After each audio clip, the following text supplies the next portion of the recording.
Hello, good afternoon, everybody. If you are here, hello, thank you for joining. I know we've had a few people sign up and people comment and kind of add some bits into the about section, or whatever you want to call it, the networking section on LinkedIn. So if you are here, please say hello. We will give it, I don't know, another minute to allow people to join and get ready. If you've got a cup of coffee, fantastic. But I'm very happy and very excited to have Mark join us. How are you doing, Mark? Yeah, all good, Rich. Yeah, and welcome everybody. Really looking forward to the chat. Yeah, fantastic. No, we'll give them kind of a minute and a half to join. If you are here, people, please say hello. Please say, kind of tell us where you're listening from, and kind of maybe if you have any kind of things you want Mark to share. I've got a load of questions ready for Mark, and so yeah, if I don't hit any of those notes, please add in the gaps, I guess. But I'm really excited for this. We've got 25 seconds and then we'll get going. Mark, where are you based again? Yeah, I'm based in Southeast London. I'm a Charlton fan, so you know, if you're looking for where I am, and hopefully this year we're not going to get relegated. We've been in League One for 5 years. It was like torture, so hopefully we can stay in the Championship this year. Yeah, that'd be nice. Yeah, you're not far. Yeah, you're not far from me, are you? Because I'm down in Kent, so just around the corner. Perfect. Look, Gaff filled in the gap exactly how I wanted it to. So look, let's get started. Welcome everybody. Welcome to the most recent episode of the Wellbeing Chat. Obviously, because we're going live right now, talking about getting ready for International Men's Day. Obviously, International Men's Day is in November. And Mark, are you one of the founding creators of this, Mark? I can't remember. Yeah, I am in the UK. So there was a number of us who set it up in the UK. So it started really in 2010, but it was originally set up in 1999 by a chap called Jerome, and in Trinidad and Tobago. And the reason it's on the 19th of November is not just because it was his dad's birthday, but also it's because I think Trinidad and Tobago, I think they either qualified for the World Cup in South Africa or something. So it was a big day for them as well, or around that day. So he kind of decided that the 19th of November was the right day for it, and so it's been going for 25, 26 years, but in the UK just really since 2010. Yeah, awesome. Can you see the comments coming in? Just to be aware of that, Mark. I'm not sure I said that to you before. If you go to the right hand side, you'll see a comment section. Anyway, yeah, Stephen, hopefully the camera is kind of unfrozen for you, because I think other people can see it. But yeah, no, wicked. Obviously, so this is why we're looking to have this conversation. So I'm really excited for this and really interested to learn more about it, more about how you can help. Obviously, I from our previous conversation when we had our pre-chat, I know a little bit, but actually having this conversation is going to give me more information as well, right? So look, we'll get started. Before I throw the mic over to you, Mark, I'm going to do my introduction for people who don't know who I am. And then it's going to be over to you, and fully, you're in control. So if you don't know who I am, my name's Rich. I am a high-performance executive coach, helping leadership teams and individuals perform at their best, both in work and outside of work. A variety of different offerings, focusing around lessons from sport, a framework I built, different assessment and self-awareness tools and coaching to do that. I'm also the founder of Employees Health, which is a workplace wellbeing company helping strategies and organizations improve the wellbeing of their people, which is connected to the Wellbeing Challenge, where I started 2.5 years ago, whenever that was. So if you want to know more about me, please connect with me, drop me a line, wherever it is. Please reach out if you need to. Rather than me, Mark, butchering your introduction, I'm gonna let you do that, and hopefully do a better job than I will do. So please, Mark, introduce yourself. Well, thank you very much, Rich, and as I said, welcome everybody. So I'm Mark Brooks. I'm a if you like, a sector leader. Somebody said about in the men and boys health and well-being space, but in terms of campaigning, setting up charities, and also trying to get political and societal change. And so I've been involved in a number of charities. So I'm a chair of the Mankind Initiative, which is a domestic abuse charity for men. One of the team behind the Men and Boys Coalition charity, which is a representative body, if you like, for academics, professionals, and charities working in this space. And also part of that, I've been one of the national ambassadors for International Men's Day in the UK, and was one of the team that set it up in 2010. And so really eclectic career in this field, and a key part of it is trying to create a platform and a permission space in society where we can talk about men and boys issues and the challenges, and importantly offer solutions. And we've certainly seen this in a huge growth around the conversation and importantly the action around men's mental health. So it wasn't really there 15 years ago, and certainly we've moved, the space is hugely grown, and that's a collective effort from lots and lots of people. Mm-hmm. Yeah, awesome. Really interesting just to dive into your story, because obviously you've been doing this and focus supporting International Men's Day for the last 15 years, but I know there's a lot more to you than just that, and the story for you to get to where you are today is probably a lot more as well. So it'd be interesting if you could just kind of share some of your journey. Yeah, so it's I'm broadly and I've always been a bit of a working class anti-establishment campaigner. So you only have to ask my school teachers about why was I the only guy who kept asking the teachers, well, why is that? So there's always kind of a natural tendency. But I really came into this broader work. I used to be a local elected councillor in Bexley, actually, as said, southeast London, where I'm from. And I started to see, get a number of men coming to me as their kind of like ward counsellor with a number of issues around domestic abuse, for example. And that got me really interested in the whole kind of policy area. At the same time, I was working in communications. So I've been the director of communications and marketing, a number of national charities outside of this area.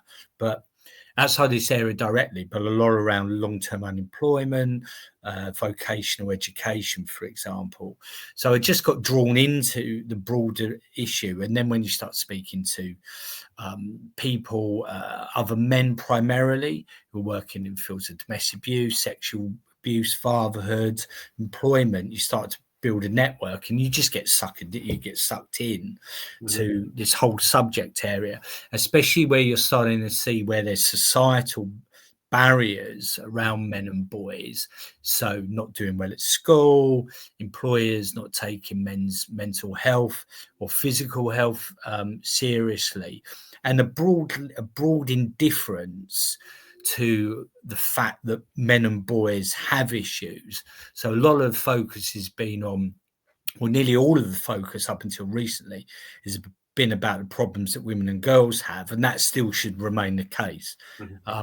But there hasn't been a parallel focus, an alongside focus around the challenges men and boys have had. So very much it's been a all conversation. So it's about women and girls, or men and boys. And what myself and colleagues and the work with people on here, including you, Rich, has been converting that into an and conversation. So still making sure there's a focus on challenges women and girls face, but and looking at the challenges men and boys face. And so that's been a 20 plus journey. And I live in a working class community. My dad's, I'm a son of a van driver. Managed to get to university and everything when nobody in my community went to university. It was a big thing. So that's part of the journey. But, there's things that need to be fixed. And, I'm somebody who wants to fix things. Yeah, fair. Thank you for sharing. Kind of helps build the picture a little bit.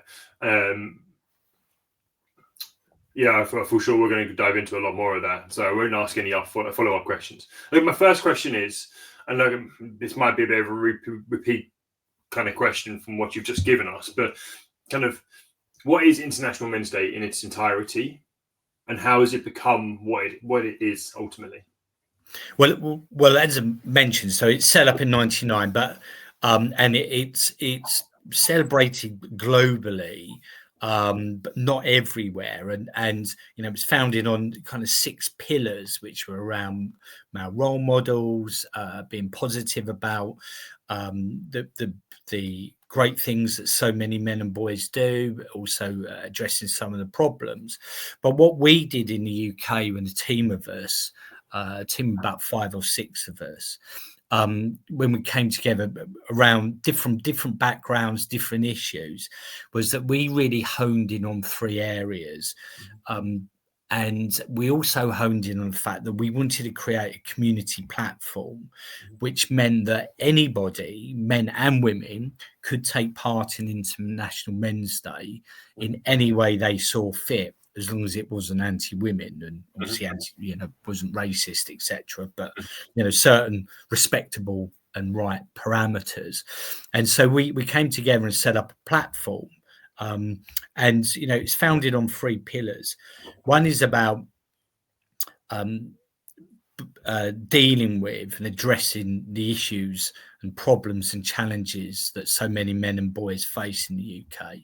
Secondly, it was about promoting charities and organisations who are doing great work in this space. And lastly, it was about having a positive conversation about the great things that men and boys do. And by setting up this community platform, we've enabled as many people and organisations to get involved. And the main way is that we just set up a website, so ukmensday.org.uk, and we've just been promoting it across the UK as something that people can get involved in. But rather than just saying, oh, this is a platform, so if you go on a website, we've got lots of tools, graphics, information, and we do a lot of promotion around events and organisations that get involved. And some of the issues to address, I mean, just talking about some of them. So, things like, 1 in 5, if you're looking at health, for example, so 1 in 5 men don't reach 65 in the UK. And there's big differences as well when you look at place and class, especially if you look at places like Blackpool, for example, or areas in Scotland. The life expectancy of men there is like 15 years lower than, say, men in the leafy parts of the home counties or in London. You look at the suicide rate, new figures came out recently. 14 men a day die in the UK because of suicide. You've got issues around alcohol. So nearly 20 men a day die of an alcohol-related disease. So you've got those issues, but then at the other end of the spectrum, you've got boys not doing as well as girls at school, just at university. University isn't everything, but I was looking at figures the other day, and you've got this September and October, 45,000 more girls who are 19 and under going to university than boys of the same age. I mean, think of 45,000 more.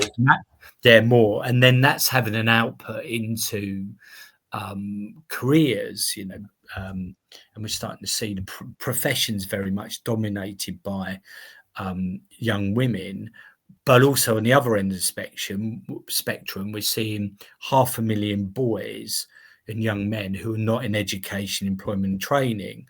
About 230,000 are unemployed, about 270,000 who are economically inactive, and there's a growing mental health problem for young men and boys. And there's a whole range of other issues, 90,000 men in prison, for example, enough to fill Wembley Stadium, and then other issues around homelessness, rough sleeping, etc. So the whole point of International Men's Day was to actually then raise those issues, but also really empower men, women, and employers. And employers is really important here, to start to broaden the conversation around diversity, equality, and inclusion, to make sure that they were having 360-degree conversations about what that means, i.e., it includes men as well as women, and also to address some of those particular issues in different in different work environments. So blue collar men, for example, are far more likely to die of suicide and to be physically unwell in later years, especially when they reach kind of 50 plus, than men working in offices. So the suicide rate in construction is about 3 times that of men in working in offices. So, what we're trying to do is therefore empower employers to and cajole them and encourage them to get involved in to look after men in their workplace than they have done before, which I know is happening. And I've got a phrase that I use, and when I talk to employers about broader aspects, that a lot of men's health and well-being policies have been written by middle-class people in nice, warm, middle-class work environments in offices where the heating's on.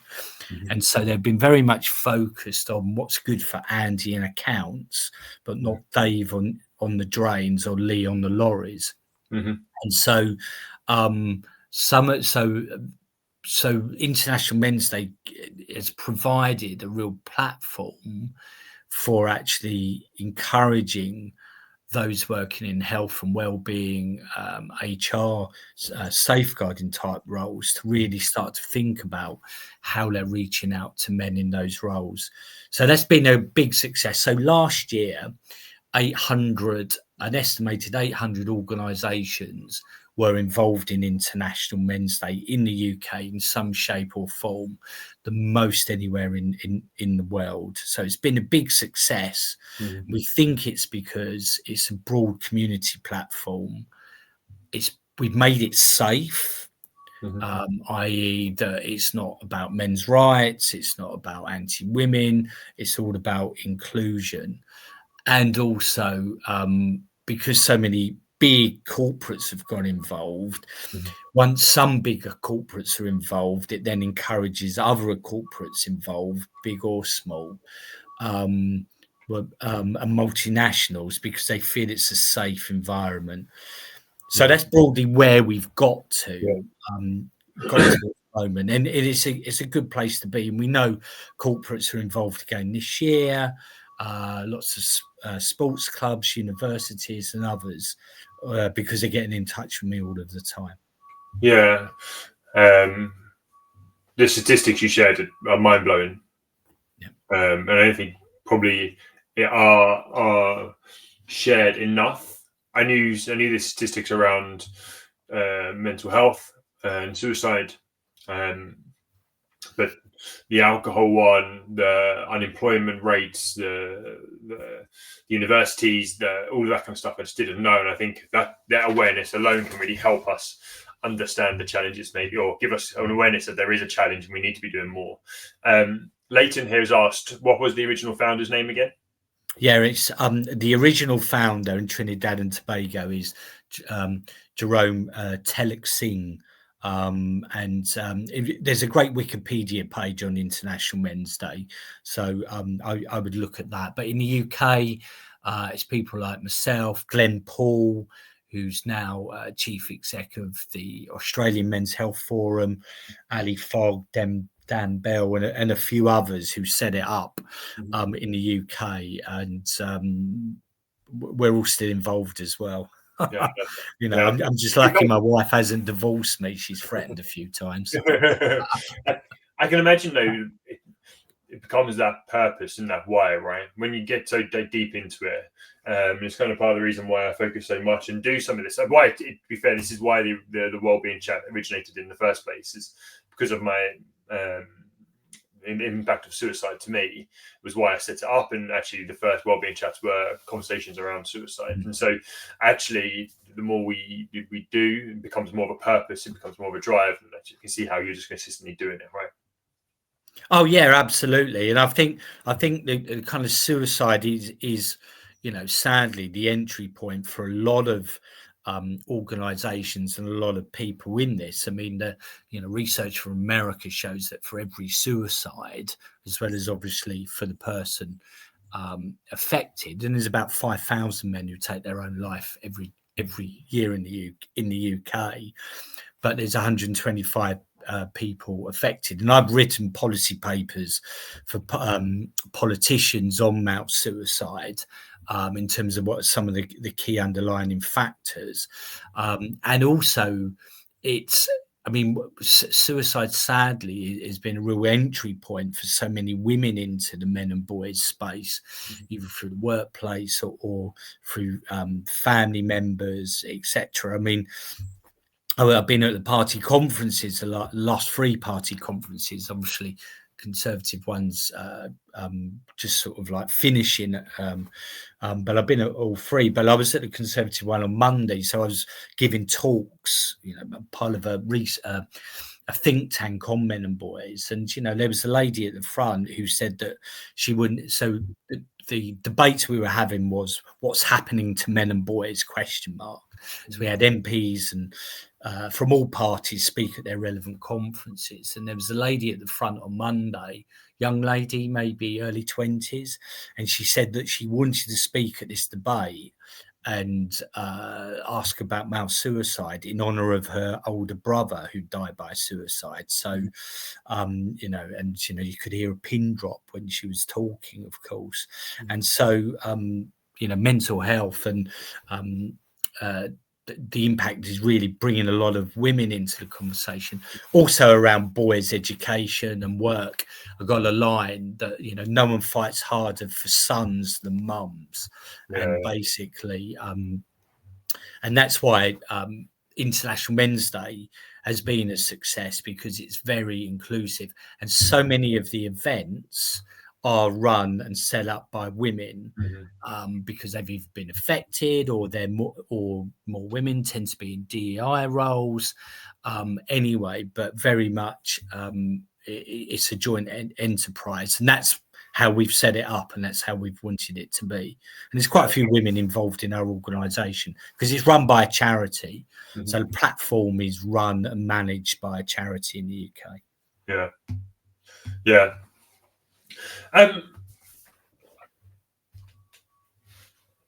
Where do I want to go next? I feel like you've answered a couple of questions along the way.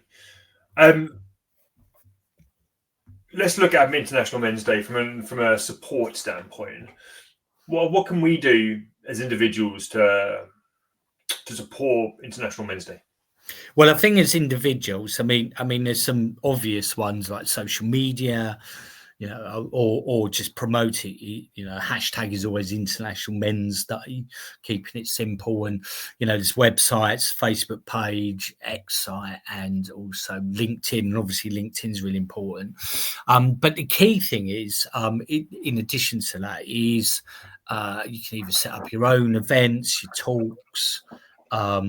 If you're working for employers, you can set up, you can ask your HR department or your comms department to get involved.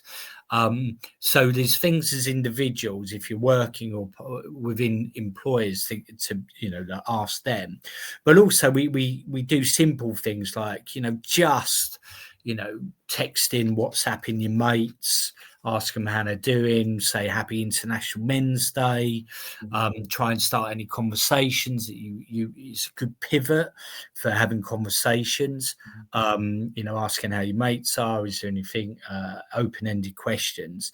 So there's lots of ways you can, as an individual, get involved in that respect. And you see, if you go on our website, I spend hours on it around June, July. They've got lists of charities, they've got lists of helplines, they've got lists of tools, all sorts of things. So, just link any man or men who you think may need some support to all of those charities and all of that information. So there's lots of things you can do as an individual. Employers, I mean, and it doesn't cost anything. I mean, see, one of the things, you don't need to do things that cost anything.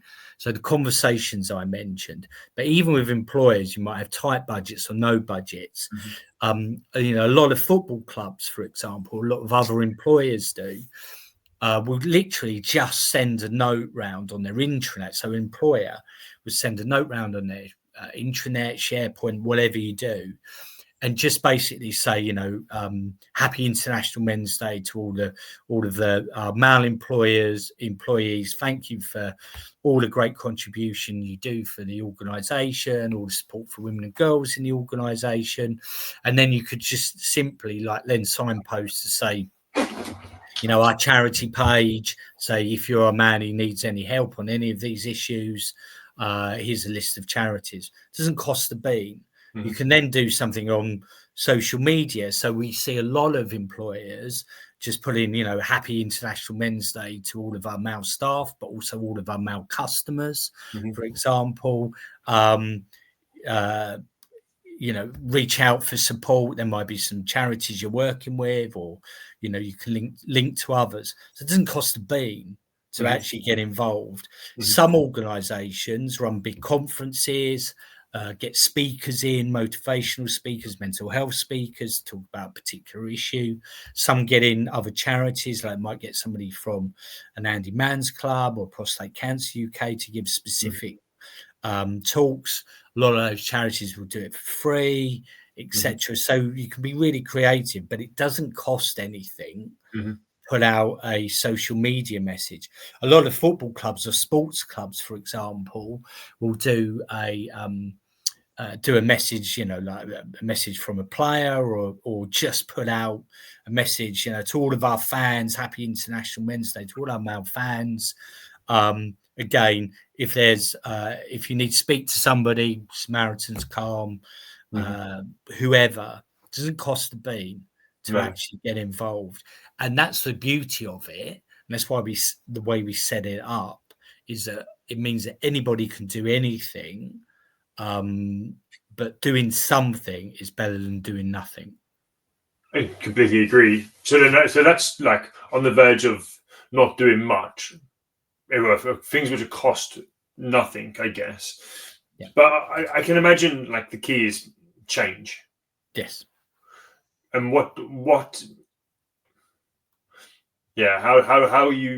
how's International Men's Day helping make change? Well, at a very broad sense, it's making change, because it's opened in policy makers speak. So bear with me here. It's opening up the permission space. And what I mean by that, the technical term is the Overton window, but I won't bore about that. But the permission space, because even up until 5 years ago, and come back to the point I made, men and boys' problems and challenges were politically difficult, and also in the DEI space were difficult as well, because it was like, well, why do men and boys, or why do we need to support or talk about men in the workplace? You've got male privilege, toxic masculinity. There was a whole narrative which was basically built on all women and girls have problems, all men and boys are problems. And if they do have problems, it's their own fault. So that was the kind of narrative, not only politically, but within society. And, I've been, I don't think I'm controversial. I just say things as I see it. But also in the DEI and employer space, that men and boys were not seen, or boys and young men were not seen as having problems, including in the workspace, whether that was men of all ages, we'll look at the leadership community, dominated by white middle-aged men. But of course, and I've worked with a great colleague, Martin Todd, who's come up with a line that, men can be seen as the most privileged and the most underprivileged, because one end you've got all these men. It's not so much now running being the chief execs of companies, albeit it's different when you go into more the public sector. But then you see all the men at the bottom, in terms of suicide rates and being out, etc. So men can be seen as being the top of the bottom. So the whole point was we wanted to open the permission space where it was seen as being okay for employers, the public, politicians to talk about the challenges that men and boys face without any fear of any backlash or anyone seeing it as a problem. And we're nearly there. I mean, the DEI space has moved considerably. I don't think it's moved anywhere near as much as it can be. I know from some companies I've spoke to where some men or women have put forward they want to do something on International Men's Day, and there's been a pushback, which I've obviously then pushed back on the pushback. But also we've seen a huge growth in employee support groups for men, which again, 5-6 years ago, they weren't really there. There was a few brave souls, brave men doing those in places like Network Rail, Nationwide and others in some police forces. And now we're seeing male support networks growing exponentially. And I think International Men's Day has been part of opening up that conversation where it is seen as being okay.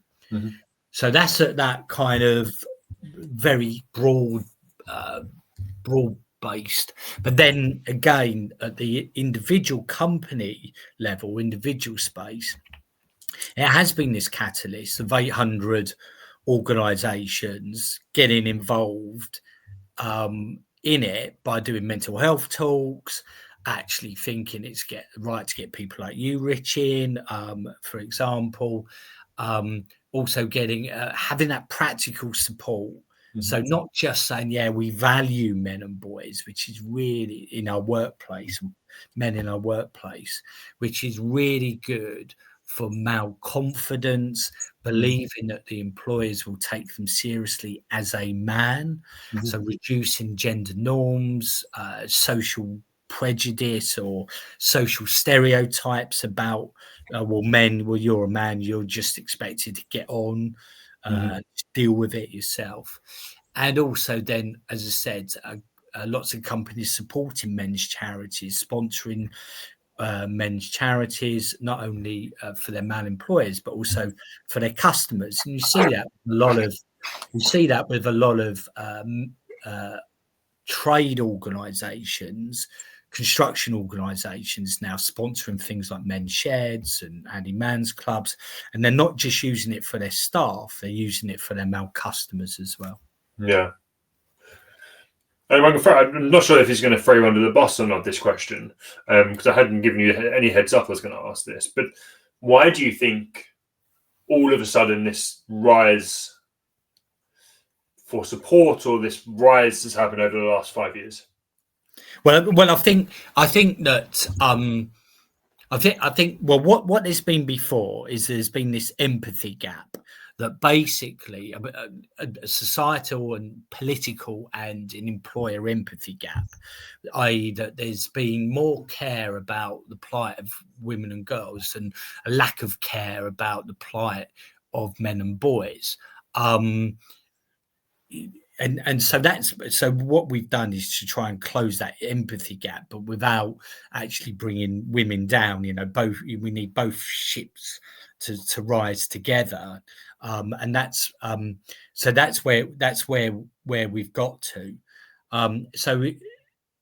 But the way we've done it is by campaigning and speaking up in a responsible, equality, inclusive based way, and being very clear that we fully support women and girls. Because one of the things, and certainly when myself and my colleagues first started in the space, it was like, by talking about men and boys, there was a lot of people who assumed we were zero sum people, i.e., that basically we want to talk about men and boys as a means of also doing down women and girls. So we've had to be really upfront and work hard in actually saying, no, we want women and girls to do well, as well as men and boys. And of course, if men and boys are not doing well, that's not good for women and girls, either in the workplace, sharing their families together, broader society, issues about criminal activity.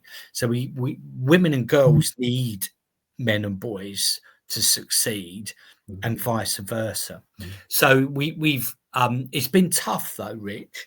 I mean, it's not been tough. I mean, it's not been easy, and we're starting to get this breakthrough in the last 2 or 3 years, but that's been 15 years worth of work got into getting to where we are.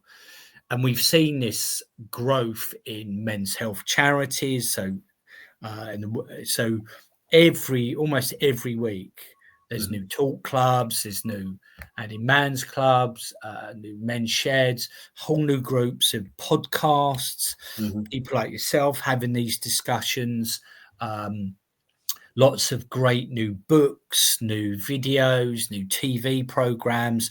Adolescence, I'm not a big fan of. Don't get me onto adolescence, Rich. But lots of great things happening. But it's taken 15 years of hard graft and being smart to get us to where we are. And the team behind International Men's Day.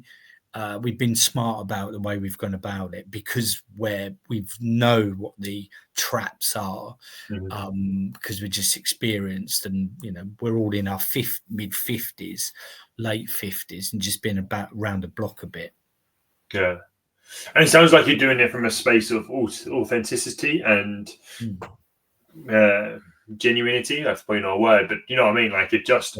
It's not out there to do what you like the zero sum, right? It is out there to create more equality and raise the voice for men and boys.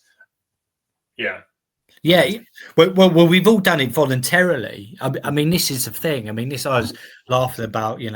Every time the postman comes, I'm fearful to see a letter from a solicitor. Because my wife's going to say, "Why are you still on the computer at like 11:30 or answering emails and stuff like that?" I bribe her with a curry every Saturday night. So all of us who've been driving International Men's, they've been doing it voluntarily, and it's still done voluntarily. So, albeit I'm working as the policy director at a think tank around men and boys, this work around International Men's Day has all been voluntary.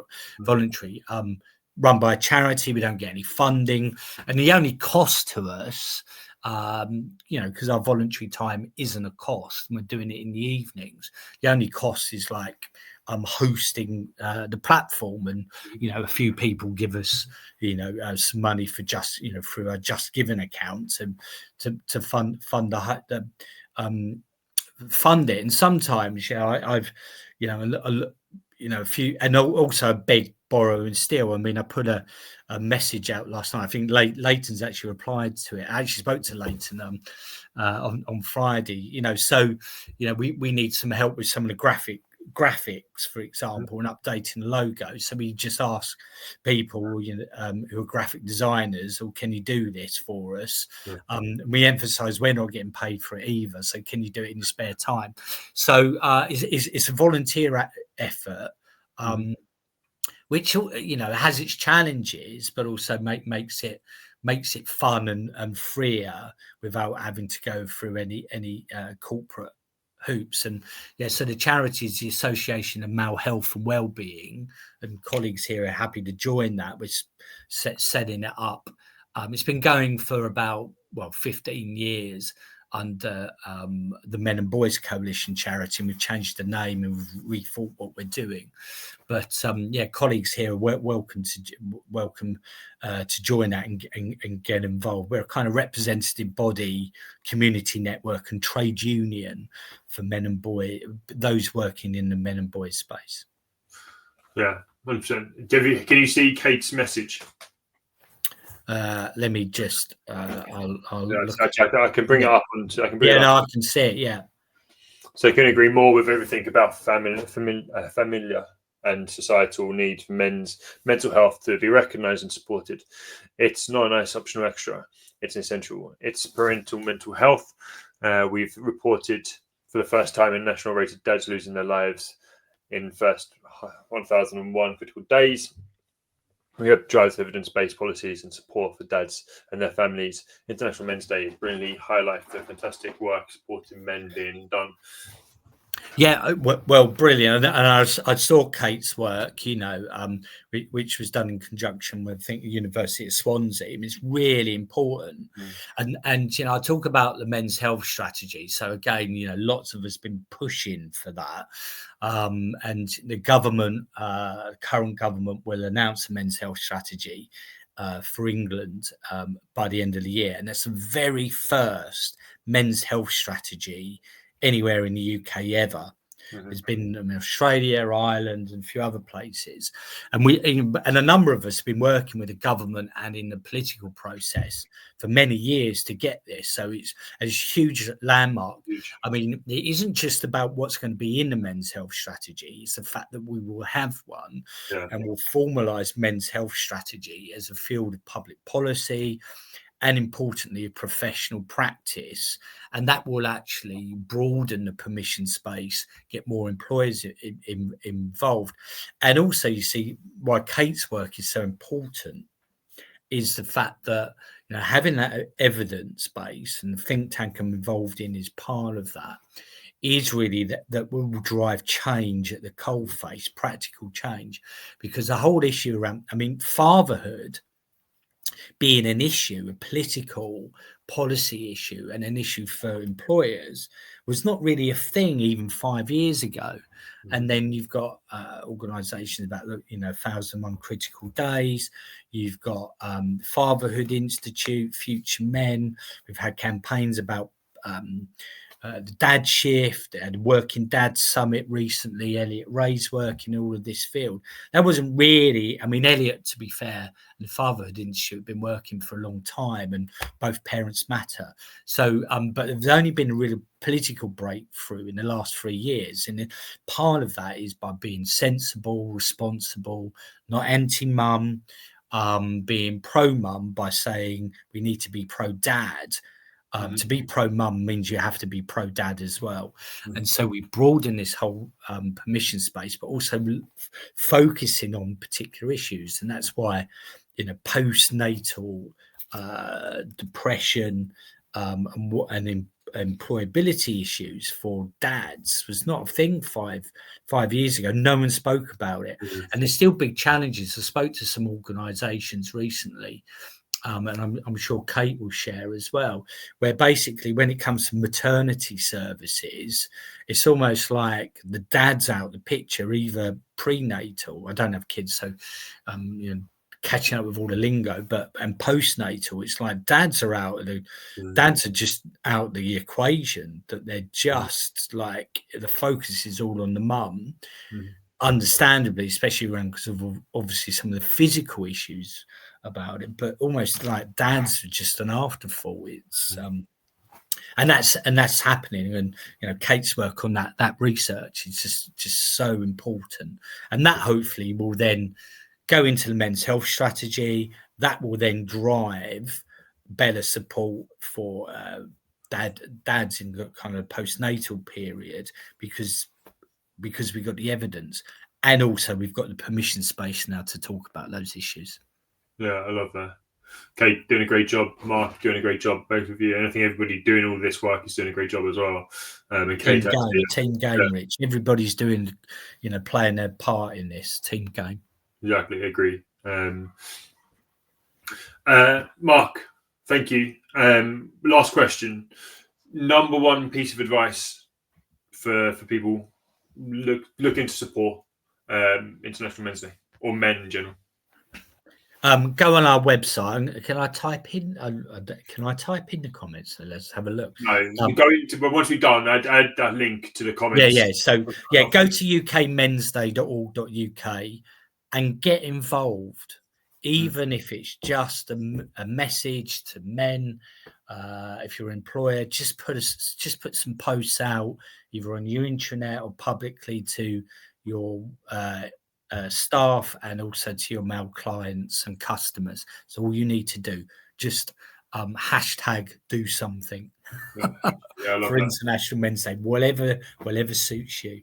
Yeah, Mark, have you got, so earlier on you shared all those statistics, have you got an infographic with those statistics on it? I don't.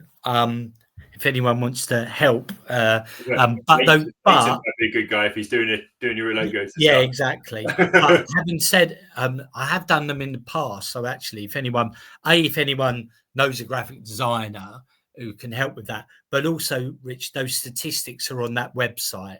Yeah. So again, the International Men's Day UK website has a key facts page, and they're all listed on there. Yeah. So again, use them. Use absolutely anything on that site. Images, we've got logos, teams backgrounds, everything, and it's all free to use. Add that afterwards, just to help people. Mark, I appreciate your time. Thank you for joining us and sharing that. Thank you everybody for commenting. Kate, Emily, Leighton, all the guys who've added something. I really appreciate it. If you have any more questions for Mark or want to have a conversation with him about getting things set up, I'm guessing, Mark, you're open to that. Oh, absolutely. Yeah. Follow me on LinkedIn. No problem at all. Yeah, wicked. And if you want to ask me any questions, how I can help potentially as well, then please do ask. Perfect. Kate's got an infographic. Could you add that to the chat, please, Kate? That should help as well. And any links that you want to add as well, Kate, please do share. Same for you, Emily, with men. Is it men ambassadors? Ambassador? I can't remember Emily's group. Mark, you should know that. Yeah, it's Man Ambassador. Ambassador. Okay, exactly. We better get it right because Emily's watching. Yeah, sorry, Emily. But for everybody else, look, it's great seeing you all.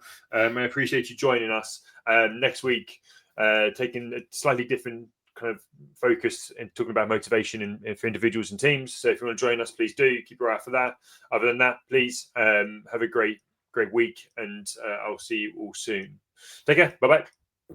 Mark, say where you are.